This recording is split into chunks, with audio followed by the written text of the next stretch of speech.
बिस्मिल्लाहिर्रहमानिर्रहीम। अज़ीज़ तलबा अस्सलाम वालेकुम।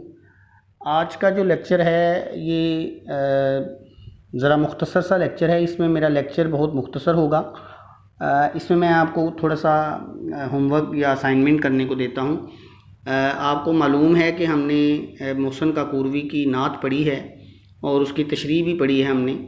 तो आपने अभी ऐसा करना है कि आज के लेक्चर में उसी जो तशरीह है, ये मैं आपके सामने ये जो स्लाइड्स कर रहा हूँ, नज़म की तारीफ़ पढ़ी हमने, फिर उसके अंदर मुसद्दस, मुखम्मस, फिर ये नात के अशार आ गए, मश्क, तो ये सारे हमने पढ़े हुए हैं। आज आप ये कीजिए कि आपकी जो जो इसमें कोई मुश्किलात हैं वो बेशक आप मुझसे सवाल पूछ लीजिए। इस हवाले से कोई आपके जहन में कोई बात हो, आप पूछना चाहें वो पूछ लीजिए।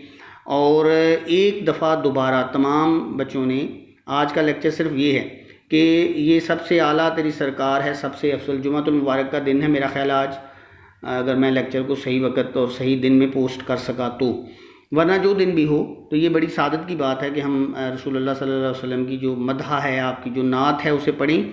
तो एक दफ़ा तमाम बच्चे इसको खुद पढ़ें, इस पूरी नात को पढ़िए और सिर्फ एक एक लाइन में इसकी तशरीह लिखिए, ज़्यादा ना लिखिए। सबसे आला तेरी सरकार है, सबसे अफजल, तो आप इसको वैसे ही शुरू करें, मदरजा बाला बंद शामिल, एक दफ़ा वो लिख लें और उसके आगे फिर ये एक एक लाइन में ये 1 2 3 4 5 6 7 8 9 10 11 12 13 14 लाइनें हैं, यानी 7 अशार हैं इसके।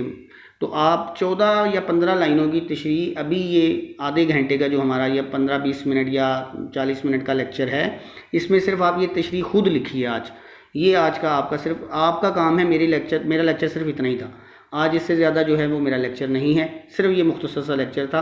आज आपने रिटर्न वर्क ये करें और मुझे असाइनमेंट्स बाद में भेजें, ताकि मुझे भी अंदाज़ा हो कि हम जो आपके लिए लेक्चर रिकॉर्ड करते हैं वो क्या आप करते हैं। असाइनमेंट्स बहुत, उसमें बहुत से बच्चों की नामुकम्मल हैं अभी तक, तो वो हम मेरे नंबर पे इनबॉक्स में भेजें आप, डायरेक्ट मैसेज के तौर पे। तो ये आज का मुख्तसर लेक्चर है, इससे ज़्यादा नहीं मैंने आज आपको करना। इसका जो अगला टॉपिक है वो हम अगले लेक्चर में पढ़ेंगे, लेकिन ये पहले इसको रिवीजन करना, एक दफ़ा इसको सही तरह से शुरू से लेके आखिर तक इस नात वाला जो मजमून है, हमारा उन्वान है, इसको एक दफ़ा मुकम्मल कीजिए, खुद पढ़िए, इसकी एक एक चीज़ पढ़िए, इसका तारुफ पढ़ लीजिए, इसकी तशरीह कर लीजिए, इसकी मश्क को देख लीजिए, ताकि ये दोहराई हो जाए और अब ये पक्का काम हो जाए आपका। आज का लेक्चर फ़कत इतना ही था।